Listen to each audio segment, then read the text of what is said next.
Amreli ST bus station ખાતે નવીન અદ્યતન સુવિધાસભર બસ પોર્ટના લોકાર્પણ, સ્પોર્ટ્સ કોમ્પ્લેક્સ અને રાજમહેલની નવીનીકરણ સહિત જિલ્લામાં રાજ્યના વિવિધ વિભાગના ₹292 કરોડના 77 વિવિધ વિકાસલક્ષી પ્રકલ્પોના લોકાર્પણ ખાતમુહૂર્ત કાર્યક્રમમાં ઉપસ્થિત રહેવા પધારેલ રાજ્યના મૃદુ મક્કમ અને સરળ મુખ્યમંત્રી શ્રી ભૂપેન્દ્રભાઈ પટેલનું લાઠી તાલુકાના દુધાળા હેલીપેડ પર ઉષ્માભર્યું સ્વાગત કરવામાં આવ્યું હતું।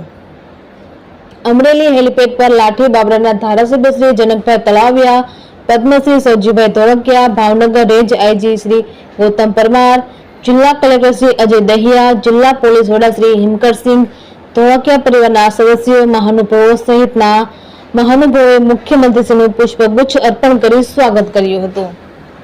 રિપોર્ટર મનીષ મહેતા, રાજુલા।